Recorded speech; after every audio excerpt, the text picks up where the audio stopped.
1876년 장일손이 천주쟁이로 몰려 사형 선고를 받자 검은 구름이 몰려와 여름의 푸른 하늘을 회색으로 물들였다. 섭주, 현령, 김광신은 숨 돌릴 틈도 없이 집행 준비에 들어갔다. 사형인지 분간 가지 않는 집행이었다. 김광신은 녹이 띤 표정으로 수염을 떨며 망나니 석발을 데려오라 지시했고, 명을 받은 군노와 사령들은 지체 없이 도살장으로 달려갔다. 천민 석발은 평소에는 소와 돼지를 잡는 백정이었지만 사람 목을 벨 일이 생기면 수시로 동원에 불려갔다. 뒤로 손이 묶인 장일손을 동헌 마당에 무릎 꿇렸다. 그의 앞에 천주학 서적들이 어지럽게 널려 있었다. 죄인은 고개를 들라. 김광신이 위험 있는 어조로 말했다. 고개는 들겠으나 나는 죄인이 아니다. 산발한 머리 사이로 장일손의 피투성이 얼굴이 드러났다. 정녕, 네 죄를 모른단 말이더냐. 짓지도 않은 죄를 내 어찌 안단 말인가? 간특한 양이의 책 앞에서 그런 소리가 나오느냐?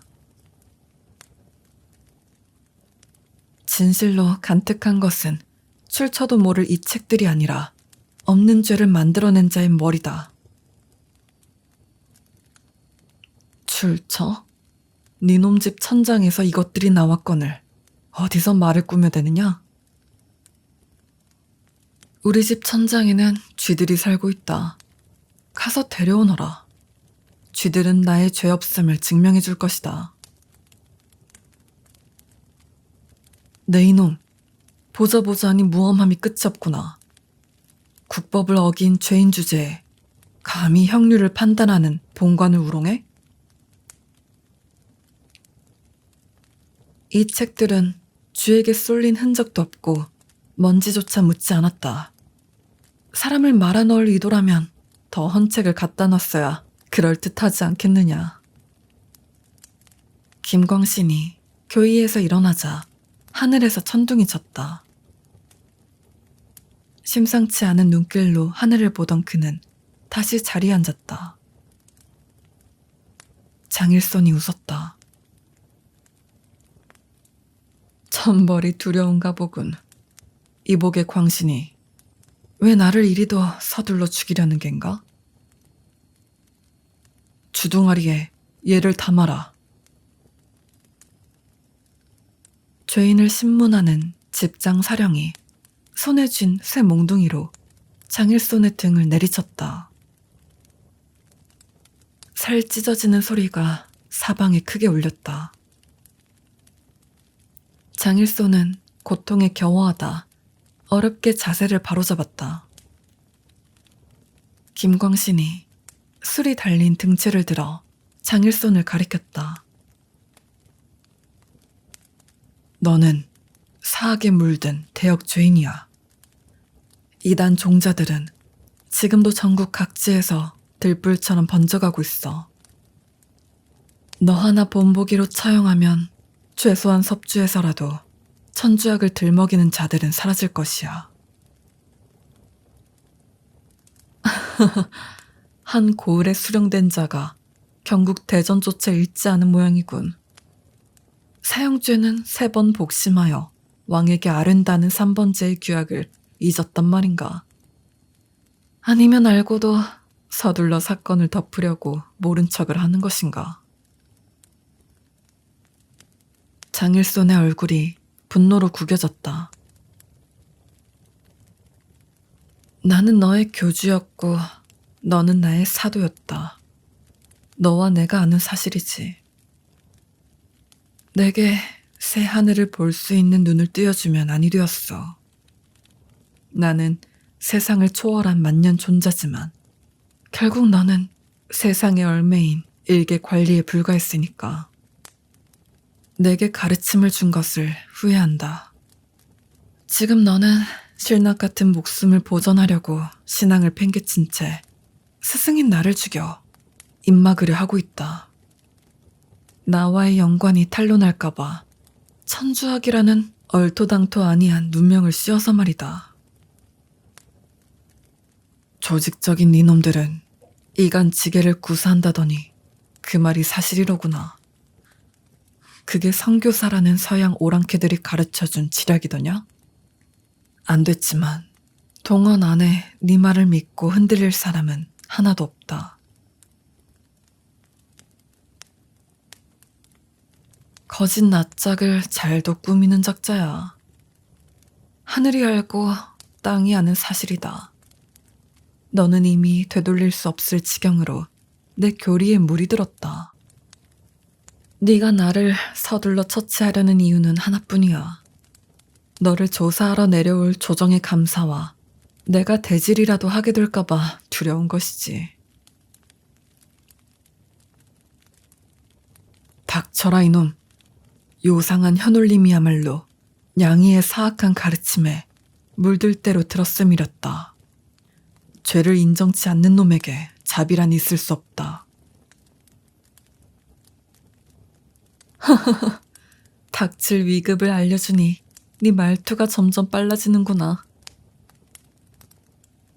장일손이 고개를 젖히며 웃자 김광신이 뿌드득 이를 갈았다.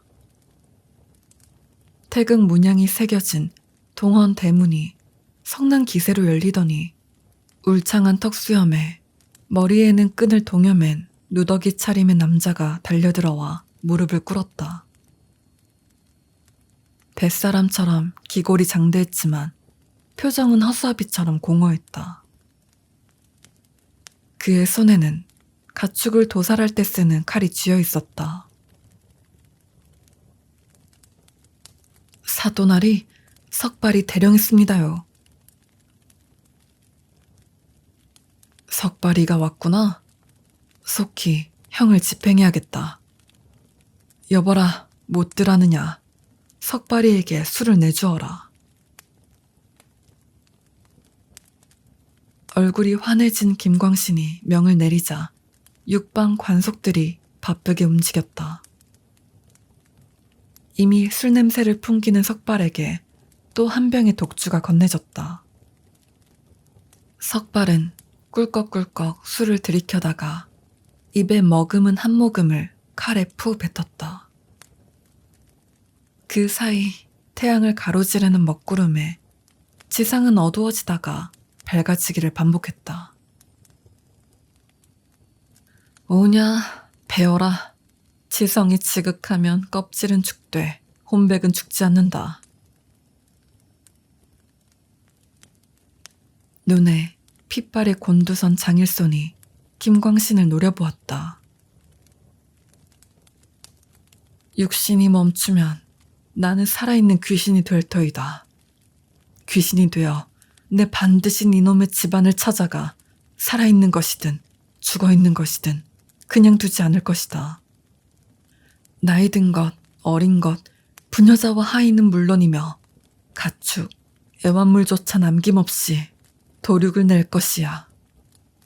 니놈 선산을 찾아가 너를 낳은 조상의 무덤을 파헤치고 뼈를 흩뜨릴 것이며 네 후손들에게 가문의 더러운 피를 뽑아내 개와 닭에게 마시게 할 것이야. 유념해둬라, 악독한 놈아. 그 개고기, 닭고기를 먹는 놈들은 오장육부에서 치솟는 검은 피를 눈, 코, 입으로 쏟으며 죽어나갈 테니. 장일손의 절규는 사람들의 간담을 서늘케 했다. 눈에서 흐르는 눈물이 고문으로 쏟은 피와 뒤섞여 악귀의 얼굴이 되었다. 어느새 마당에는 사형 집행을 위한 거적이 깔렸으나 관원들은 감히 나아가기를 주저했다. 김광신이 호통을 치자 덩치 큰 군노, 사령 4명이 마지못해 용기를 내었다. 그들은 극도로 흥분한 장일손을 번쩍 들어올려 거적 안으로 밀어넣었다. 그 와중에도 사형수의 입에서 나오는 저주는 끊이지 않았다. 장일손의 눈은 색채를 잃어갔지만 악담은 한층 강렬해졌다. 천주학이라니. 천부당 만부당한 소리다 이놈. 내가 누군지 알면서 감히 야소의 십자가를 들씌우다니. 지금부터 내 모든 의지는 내게 저주를 내리는 데만 집중될 것이다. 무슨 말인지 모를 테지? 알게 되는 순간이 이제 닥칠 것이다. 더러운 배신자 놈 같으니. 잊지 마라. 의지가 있는 한 나는 죽지 않는다. 내 교리를 잘 아는 네 놈이라면 훤히 아님을 알 것이다. 귀신이 되어 네 놈 집안에 저주를 내릴 것이야. 이 몸의 주신은 물론 모든 산신, 해신, 천신에게 탄원해 피가 담장 위로 넘치고 살점이 심리밖까지 날아가는 참살로 네 놈 가문을 저승의 사신들과 엮을 것이야.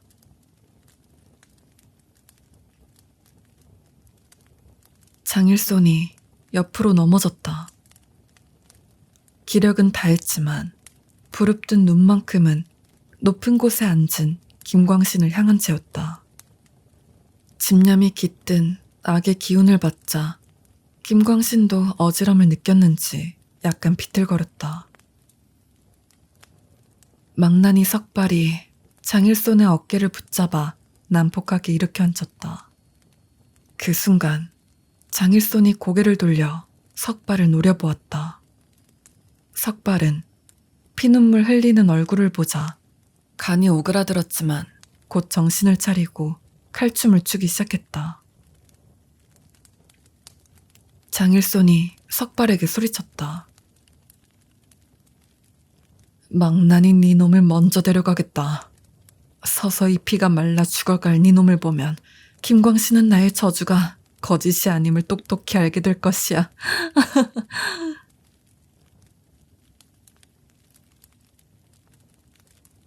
칼춤을 추는 석발은 술이 깨는 기분이었다. 그는 지금까지 6명의 죄인을 죽였는데 감히 사형 집행관 앞에서 고개를 쳐들고 대꾸하는 이는 아무도 없었다. 양반이든 상놈이든 예외 없었다. 생을 포기한 이들에게 자신은 백정이 아니라 염라대왕이었다. 그저 고통 없이 한 번에 죽여달라고 소리 없이 애원할 뿐이었다. 그러나 모골이 송연해질 정도로 휘번덕한 눈으로 자신을 노려보는 장일손이란 놈은 사람이 아닌 것 같았다.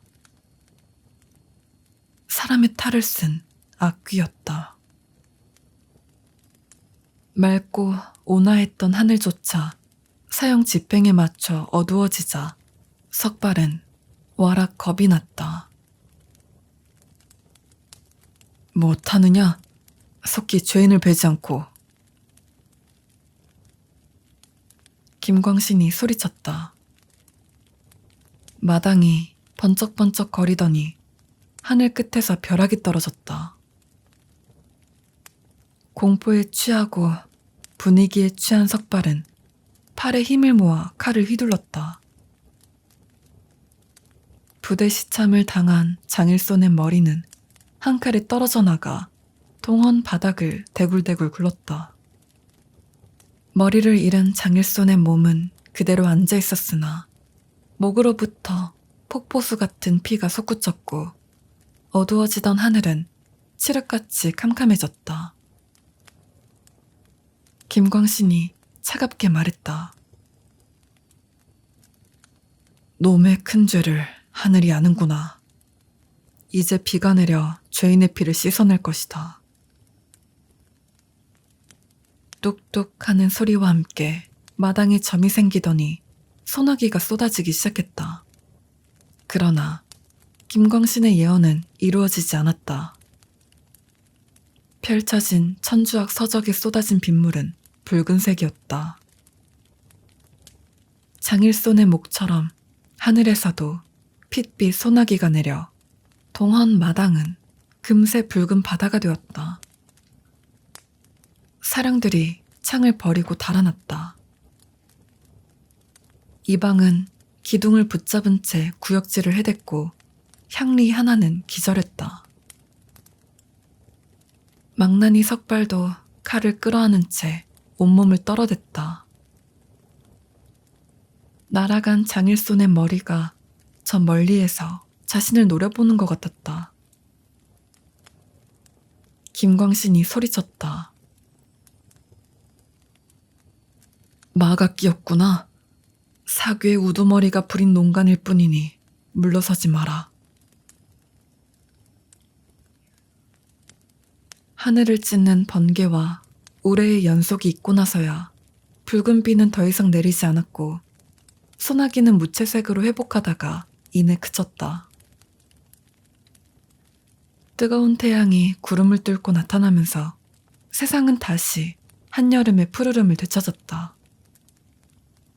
믿기지 않는 이변이었다.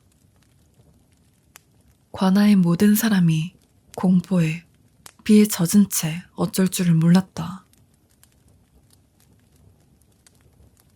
못들하는 게야? 시체를 치우지 않고. 김광신의 호통소리에 사람들이 움직이기 시작했다. 귀신을 부르는 악담도 무서웠지만 눈앞의 상전은 더 현실적인 두려움이었다. 하지만 저주받은 시체에 가까이 가려는 이는 아무도 없었다. 석발이는 어디 있지? 이놈이 숨었나? 관원들은 죽은 장일손을 치우는 일에도 비천한 망나니를 이용하려 했지만 헛된 노력이었다. 석발은 이미 동원에서 사라진 후였다. 석발은 살인문을 여는 건지 잡아 뜯으려는 건지 모를 기세로 주막에 들이닥쳤다. 앉아있던 손님들은 죽음의 냄새를 풍기며 들어온 석발을 보고 대화를 멈추었다. 주모, 술 가져와. 석발은 또 술을 찾았다. 목이 잘린 채 자신을 노려보던 장일손의 눈빛이 잊히지 않았다. 술이라도 마셔야 기분이 나아질 것 같았다. 주막 안의 시선들은 곱지 않았다. 사람들이 말없이 그를 곁눈질로 바라보았다. 소외당한 기분에 석발은 화가 났다. 뭘 쳐다봐, 연병할 것들아. 주모 어딨어? 아이고, 이 미친놈이 남의 장사다 망치려고 그러나? 정주관에서 주모가 술병을 들고 나왔다. 그녀는 내보내는 것만이 목적인 듯 돈도 받지 않고 석발에게 술병을 안겨준 뒤 등을 떠밀었다. 이거 받고 나가, 이 화상아. 돈은 이방한테 받아. 내가 오늘 사또한테 큰일을 해줄걸랑. 니놈이 저지른 짓을 누가 모를까? 그게 무슨 소리야? 석발은 뭔가를 아는 듯한 주모의 표정을 뜯어보며 물었지만 주모는 석발의 어깨를 떠밀 뿐이었다. 나가라니까? 무슨 소리냐고. 돈 안 줘도 되니 2번 다시 여기 얼씬도 마. 돈에 환장한 주모가 왜 돈을 안 받아? 손님들 다 떠나갈까봐 그런다. 진짜 안 줘도 돼? 그래, 얼른 나가기나 해. 석발은 비틀거리며 주막을 나섰다. 문간에서 고개 돌린 그는 마당에 소금을 뿌리는 주모의 행태를 보았다. 평상에 앉아있던 사람들도 다시 쑥덕거리기 시작했다. 그중 일부는 손을 모아 합장을 하고 입으로 뭔가를 중얼거렸다. 담벼락을 돌아간 석발은 나무 그늘 아래 자리를 잡고 앉아 술을 들이켰다. 주막 안의 목소리들이 담장을 넘어와 귓가로 흘러들었다. 저놈이 장일손의 머리를 잘랐다지? 들어올 때부터 피비린내가 진동을 하던데. 석발이는 백정이야. 항상 뭔가를 죽인다고. 사람 피하고 짐승 피는 냄새부터 다르지. 아까 사또가 저놈 부르는 걸 못 봤어? 이렇게나 빨리 끝났단 말인가? 뭐든 단칼에 죽이는 놈이니까. 멍청한 놈 같으니 죽일 사람이 따로 있지. 사또 말이야, 석발이 말이야. 쉿, 이 사람아, 누가 듣기라도 할라. 아, 들으면 어때? 그 사실을 모르는 사람이 누가 있다고. 그 사실이라니? 장일소는 건드려선 안 될 사람이야. 아주 무시무시한. 속삭이던 대화가 귓속말로 변했다. 더 이상 들을 수 없었다. 고개를 담벼락으로 들이미니 어지러웠다. 연이어 퍼부은 술로 모든 게 빙빙 돌았다. 그럴수록 장일손의 잘린 머리는 잊히지 않았다. 석발은 나무 사이로 병을 던지고 일어났다. 주막 안에서 말소리가 다시 들려왔다. 하여간 거기 가담한 놈들은 이제 큰일 난 거야. 석발이가 제일 먼저 당하지 않을까? 그렇지. 직접 처형을 한 놈인데. 예끼 이 사람, 죽은 사람이 어떻게 복수를 한단 말이야? 무덤에서 복수하겠지. 장일손이라면 그러고도 남을. 말을 하던 남자가 입을 다물었다. 함께 있던 주모도 놀란 표정을 지었다. 어느새 석발이 다시 나타나 그들을 노려보고 있었다. 모든 이가 입을 다물었다. 석발은 장정 2명이 힘을 합쳐야 옮길 수 있을 만한 평상을 번쩍 들어 바닥에 내동댕이 쳤다. 튼튼한 참나무 평상이 두 동강 나버렸다.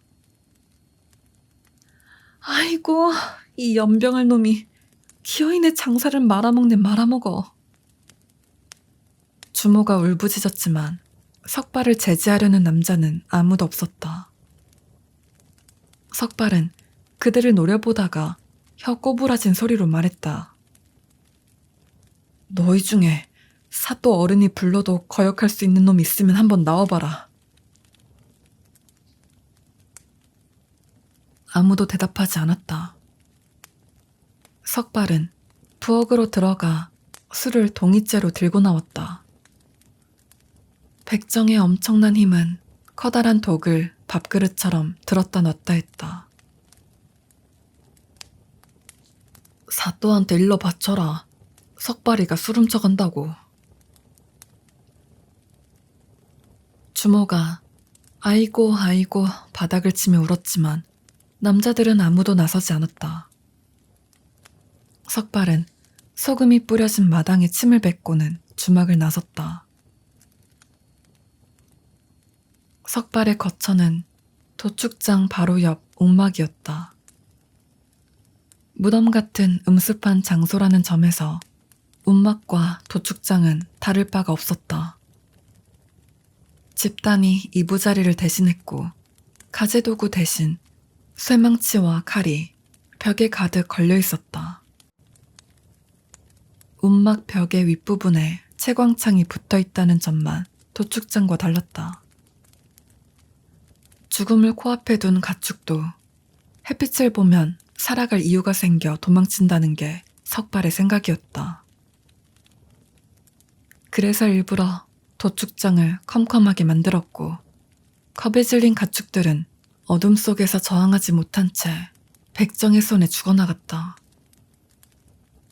그러나 석발은 자신이 기거하는 움막에는 햇빛이 들어오도록 채광창을 냈다.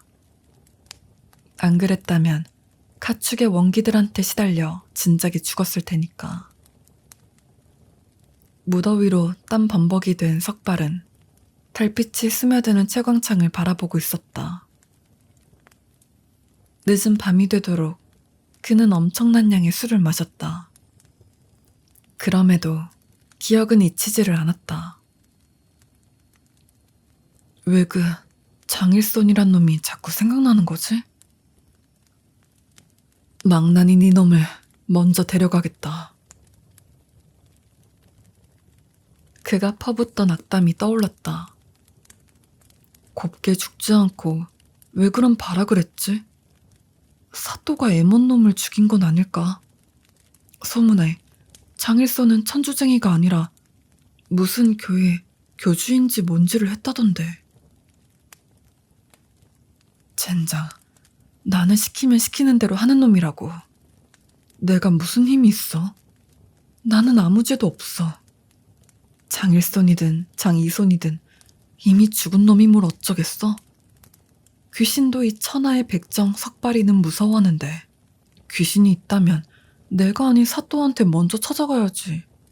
다 그 양반이 시킨 일이 아닌가 말이야. 마지막 술동이에 남은 한 방울까지 비운 석발은 벽에 머리를 기대고 이내 코를 골기 시작했다. 눈뜬 석발은 아침이 온 줄 알았다.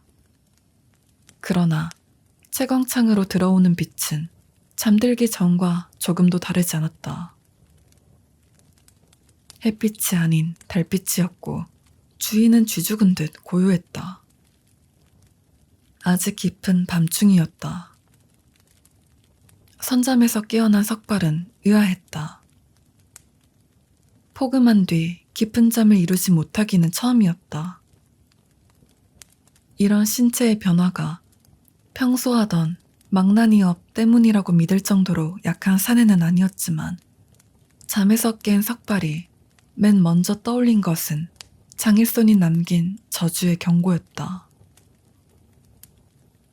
움막 안에는 자신을 빼놓고 아무도 없었다. 어둠에 쌓인 벽 위로 어떤 움직거림이 있었다. 천장을 향해 뭔가가 천천히 기어 올라가고 있었다. 좌우 숱한 다리를 쓰는 걸로 보아 거미인 것 같았다. 그런데 이렇게 생긴 거미가 세상 천지에 있었던가? 그것은 거미가 아니라 대게라고 부르고 싶을 정도로 컸다.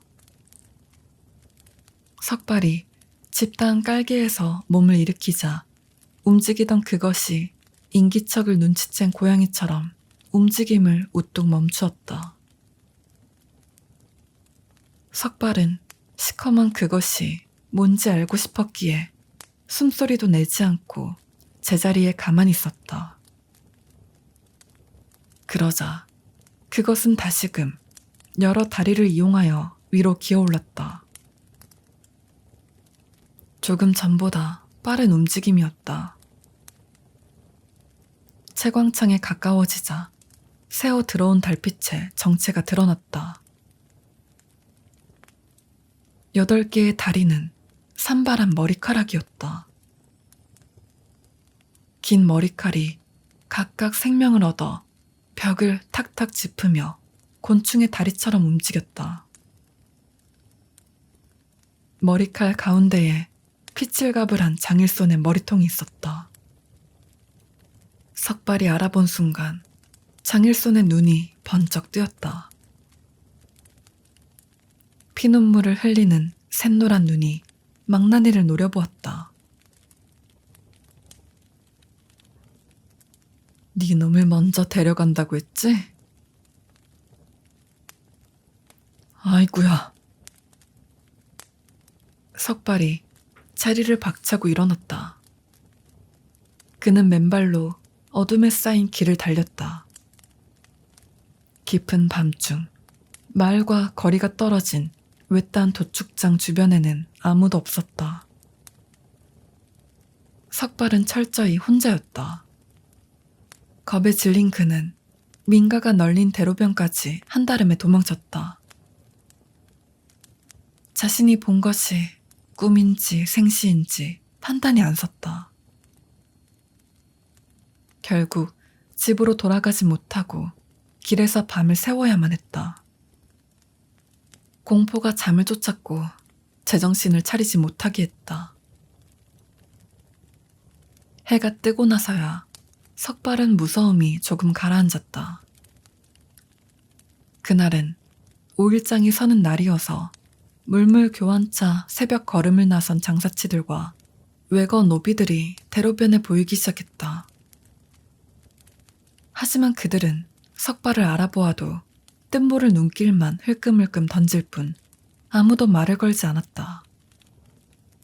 석발은 자신을 피해가는 사람들에게 소리 지르며 행패 부리다가 왔던 길로 되돌아갔다.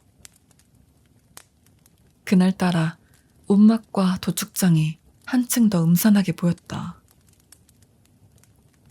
석발은 침을 꿀꺽 삼킨 뒤 조심스럽게 움막 안으로 들어갔다. 머리통은 없었다. 대신 사람 머리를 닮은 배추가 한 폭이 놓여 있었다. 거지처럼 사는 백정을 불쌍히 여겨 가끔 음식을 던져주고 가는 사람들이 있었는데 만나기는 꺼리고 멀리서 기부만 하는 자들이었다.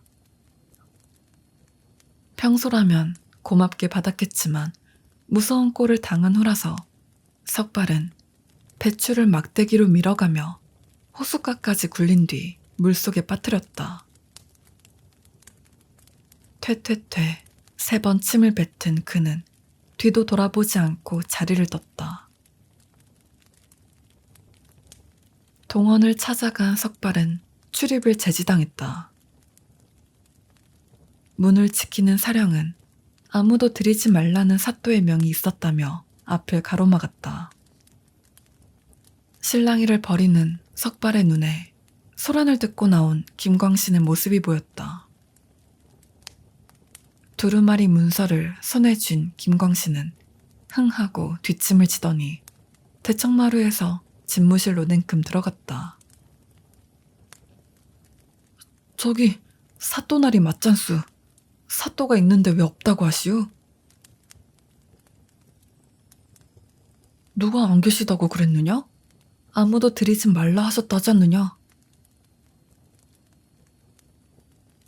목을 친 장일손이가 한밤중에 나를 찾아왔수. 사또께 알려주시오. 그놈의 저주는 거짓이 아니오.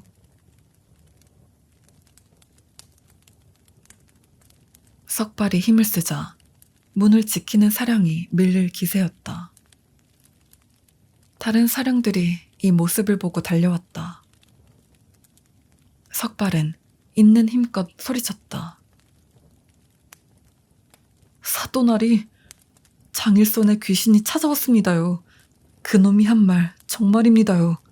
살려주십시오. 서인은 사또나리의 명대로 죄인의 목을 쳤을 뿐입니다요. 살려주십시오. 아침부터 이 무슨 소란이냐? 집무실 문을 벌컥 연 김광신이 혀를 차며 아전들을 돌아보았다. 석발은 고함을 멈추지 않았다. 동원에서 가장 안전한 옥에 소인을 가두어 주십시오. 도살장으로는 돌아가지 못하겠습니다요. 저놈을 당장 내쫓아라.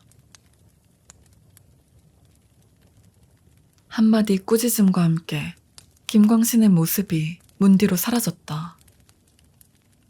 명을 받은 아전이 뭐라고 말하며 손가락질하자 육모 방망이를 쥔 사령들이 석발에게 다가왔다. 석발은 사또가 자신을 만나주지 않을 것임을 깨닫고는 뒤돌아 달아났다. 석발은 절에서 훔쳐온 목탁을 품에 안고 움막 안에 누웠다. 퇴관 김교리댁 차인이 바깥에서 잔치했을 돼지를 잡아달라고 소리쳤다. 돈을 넉넉히 주겠다고 했지만 차인은 석발의 얼굴을 보지도 못하고 돌아가야 했다. 석발은 움막 안에 틀어박힌 채 아무도 만나려 들지 않았다. 그의 온 신경은 전날 본 벌레에 몰려 있었다. 미치도록 술이 마시고 싶었지만 참았다. 한 방울도 마시지 않았다. 장일손의 저주가 아니라 술이 환각을 보게 했다고 스스로를 다독였다. 머리카락을 다리 삼아 기어가는 벌레가 있을 리 없었다. 억울함이 남아 승천하지 못하고 이승을 떠돌아다니는 게 귀신이다. 그는 여태껏 수많은 짐승을 죽여왔다. 이제 와서 장일손만 귀신이 되어 찾아오다니 믿을 수 없었다. 말 못하는 짐승이야말로 사람보다 억울함이 더 클 테니까 말이다. 물론 장일손이 요상한 술법을 쓰는 사교의 우두머리였다는 소문은 석발의 귀에도 흘러들어 알고 있었다. 그럼에도 그는 술이 이 모든 일의 원인이라는 그럴듯한 판단에 의지했다. 당분간 술은 마시지 않으리라 다짐하며 석발은 목탁을 더욱 세게 끌어안았다. 간밤에 머리통 벌레가 아직도 생생했다. 망나니 네 놈을 먼저 데려가겠다. 아니야. 석발이 귀를 막았다. 망나니 네 놈을. 아니야, 아니야, 아니야. 쥐어짜듯 귀를 누르고 있는 두 손에서 땀인지 눈물인지 모를 것이 번져나왔다. 흐느끼듯 들썩이던 석발의 어깨가 갑자기 축 늘어졌다. 무슨 최면에라도 걸린 듯 몸이 픽 쓰러지고 이내 코를 골기 시작했다. 마치 몸의 주인이 더 이상 석발이 아닌 것처럼. 바깥에서 탕탕하고 규칙적인 소리가 들려오기 시작했다. 누군가 밖에서 문을 두드리고 있었다. 석발이 눈을 뜨자 어제처럼 달빛이 채광창을 비추고 있었다. 분명 오전에 잠들었는데 선잠이 아닌 깊은 잠을 잤나 보다. 그는 다급히 벽을 둘러보았으나 다행히 장일손의 머리통은 보이지 않았다. 바깥에서 탕탕하는 소리가 멈추지 않았다. 문을 두드리는 소리가 아니었다. 석발은 아이들이 헝겊으로 만든 공을 튀기는 줄 알았다. 이전에도 어린 것들이 움막 앞에서 공을 던지며 자신을 놀린 적이 있었으니까. 과연 탕탕하는 소리가 가까워지듯 커지더니 채광창으로 공이 훌쩍 넘어왔다. 공은 조금 구르다가 석발을 향한 채 멈추었다. 가까이 다가간 그는 공의 실체가 전날 뵌 장일손의 피투성이 머리통임을 알고는 경악을 금치 못했다. 감겨진 눈이 석발을 보자마자 부릅 떠졌다. 망나니 네 놈을 먼저 데려가겠다. 아이고, 아버지. 석발이 비명을 내지르자 채광창으로 또 하나의 머리가 날아들었다. 석발은 손을 내저으며 뒤로 물러났다. 또 다른 머리 역시 석발을 향한 상태로 움직임을 멈추었다. 머리를 치울 정신도 채광창을 닫을 여유도 없었다. 포물선을 그리는 고개는 계속 이어졌다. 장일손의 머리통들이 틈을 두지 않고 들어왔다. 바닥에 툭툭 쌓이는 머리들의 눈은 예외 없이 망나니를 향했다. 석발은 죽음의 시선으로부터 결코 자유로울 수 없었다. 머리가 날아오는 속도가 급격히 빨라졌다. 순식간에 머리수가 수개에서 수십 개로 늘면서 좁은 움막 안에 산처럼 쌓여갔다. 모든 공간을 장악해버리겠다는 듯 머리는 멈추지 않고 날아들었다. 천장까지 닿은 수백 개의 머리는 모두 장일손의 것이었고 눈동자는 하나같이 석발을 향했다. 움막 안을 메운 머리들이 합창했다. 망나니 니놈을 먼저 데려가겠다. 사람 살려. 석발이 일어서자 머리 무더기가 와르르 무너졌다. 석발은 발에 채이는 축축한 머리통의 감촉을 느끼며 움막에서 도망쳤다. 그러나 바깥에는 더욱 많은 머리가 있었다. 장일손의 머리 무더기가 움막 바깥에 집체를 이루고 있었다. 머리 없는 장일손이 그 곁에 서서 채광창 안으로 자신의 머리를 던지고 있었다. 목에서 솟구친 피로 하얀 모시옷이 빨갛게 젖어 있었다. 몸통은 석발이 도망 나온 것을 알지 못하고 계속 머리를 움막 안으로 날렸다. 그러나 날아가는 머리의 두 눈은 방향을 바꾼 채 석발을 노려보면서 채광창 안쪽으로 사라졌다. 수백 개의 머리통이 일제히 소리쳤다. 저놈이 도망간다. 잡아라. 석발은 살려달라 빌며 사람들이 있는 마을 쪽으로 달아났다. 수백 명의 웃는 소리가 귀를 때렸다. 석발은 귀를 막고 뛰었다.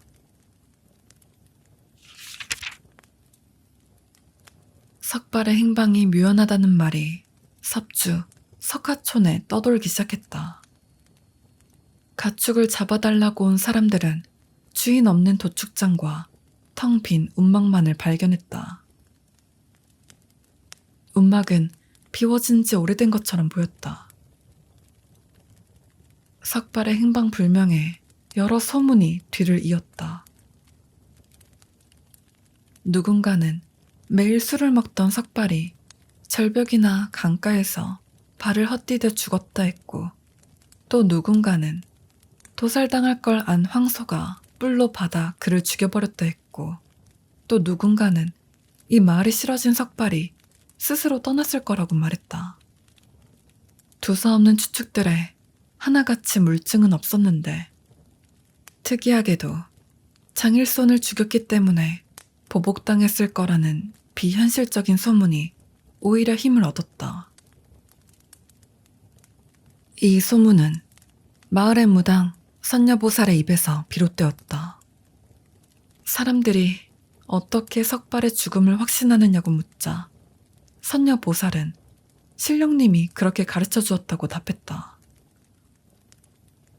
사람들은 그녀의 말을 믿는 눈치였다. 선녀보살의 용함 때문이 아니라 장일손이 죽던 날 관아 마당에만 쏟아졌던 피 소나기 소문이 파다했기 때문이다. 마을 촌로들은 의지를 과시한 장일손이 무덤 안에서 복수를 계시한 게 분명하다고 고개를 끄덕였다. 그들은 붉은 피를 직접 보지 못했으면서도 귀의 존재를 수긍하는 옛 사람들이었다. 원한의 궁극적 대상은 사또인 김광신이겠지만 사형을 직접 집행한 이는 누가 뭐래도 석발이었다. 사람들은 장일손이 석발을 제1착으로 처치했다고 믿는 동시에 다음 차례는 김광신이 분명하다고 입을 모았다. 자존심을 구긴 선녀보살은 석발의 죽음을 가르쳐준 이는 그 누구도 아닌 우리 신령님이며 천하제일의 영험한 그분이라면 장일손 귀신 따위를 제압하는 건 일도 아니라고 노인들을 면박 준 뒤 당집으로 향했다. 앵두야, 앵두야, 목이 마르니 시원한 물 한 바가지 좀 떠오너라. 7살짜리 수영딸은 답이 없었다. 요것이 아직도 안 돌아왔나? 아니면 낮잠을 자나? 당집에 들어선 선녀보살은 기분이 좋지 않았다. 석발이가 죽은 걸 알아맞힌 건 난데 왜 내리지도 않은 피 소나기를 씹으려? 헤이, 살맞을 놈들. 화가 난 그녀는 머리 허연 산신의 탱화에 대고 말했다. 안 그래요, 신령님? 석발이가 죽었다 그러셨잖아요. 왜 아무것도 모르는 것들이 이 선녀보살을 무시하는 거냐고요. 탱화를 뚫어져라 쳐다보던 그녀의 얼굴이 환해졌다. 아, 맞아요. 그놈 시체를 내가 찾아내면 되겠구먼요. 경건히 무릎 꿇은 그녀는 석발의 시신이 어디 있는지 신령님께 물어보기로 했다. 시체만 찾아낸다면 그때는 사람들이 이 몸의 신통방통함을 알아주겠지. 선녀보살의 빨간 입술이 미소를 그렸다. 그녀는 향불을 켜고 소반 위에 엽전과 쌀을 놓은 뒤 입으로 휘파람을 불었다. 어? 멀리 있지 않은데? 가까이에 있어. 병풍 뒤에서 누군가 걸어 나왔다. 그의 손에는 가축 잡을 때 쓰는 큰 칼이 쥐어 있었다. 에구머니나. 선녀 보살이 상을 엎지르자 쌀과 엽전이 바닥을 굴렀다. 칼도 칼이었지만 그녀를 놀라게 한 건 해골처럼 비쩍 말라버린 석발의 얼굴이었다. 처절한 심적 고통이 외모에 그대로 드러난 석발이 꺼져가는 목소리로 말했다. 하늘에서 머리통이 떨어지고 땅에는 뱀들이 기어다닌다. 하늘을 쳐다볼 수도 없고 땅을 디딜 수도 없어. 그게 무슨 소리? 장일손이 그랬어. 나를 먼저 데려가겠다고. 내 피를 말려서 저주가 거짓이 아님을 김광신이가 알게 하겠대. 그런데 그 사또놈은 내가 당하고 있는 일을 알지도 못해. 나랑 상관없는 일이야. 넌 무당이잖아. 저 머리통들이 보이지 않아? 그런 게 어딨어? 지금도 떨어지고 있어. 안 보여? 안 보여. 저게 안 보인다고? 석발이 칼로 천장을 그리고 그녀를 가리켰다. 칼에서 비릿한 피냄새가 풍겼다. 안 보여. 하지만 선녀보살이 눈을 감았다가 잠시 후에 떴다. 그래, 느낄 순 있어. 역시 용한 무당이 맞구나. 아니야, 난 용하지 않아. 네가 죽은 줄만 알았는데 그것도 아니잖아. 넌 아무 죄도 없어. 단지 실수했을 뿐이야. 아무리 사또가 시킨 일이라 해도 장일손이 같은 무서운 작자에게 칼을 들이대면 안 되는 거였어. 자, 잘 들어. 내가 돈을 좀 줄 테니 당장 이 마을을 떠나. 선녀보살의 목소리가 약간 떨렸다. 어딜 간들 장일손의 머리통이 안 따라올 것 같아? 그러니까 아주 멀리 도망쳐야 해. 새 까먹는 소리 하지 마. 선녀보살은 석발이 죽을 때까지 자신을 놔주지 않을 것임을 깨달았다. 불쑥 들러붙은 악연에 그녀는 몸서리쳤다. 넌 용한 무당이잖아. 나 어떻게 해야 돼? 몰라. 내가 그걸 어떻게 알아. 석발이 선녀보살의 목에 칼을 들이댔다. 신령님한테 물어서 알아내. 안 그럼 네 목을 잘라서 장일손의 혼백을 달랠 테니까. 선녀보살은 공포로 치켜뜬 눈을 거듭 깜빡인 채 대답하지 않았다. 석발이 말했다. 약방에 심부름 보낸 네 딸 있지? 내가 그 아이를 잡아 어디다가 가둬놨어. 앵두를 잡아 가뒀다고? 이 무지막지한 백정놈아. 그 불쌍한 애를 어떻게 한 거야? 머리통이 안 나타나게 나를 도와. 그러면 대신 앵두가 나타난다. 선녀보살의 숨이 가빠졌다.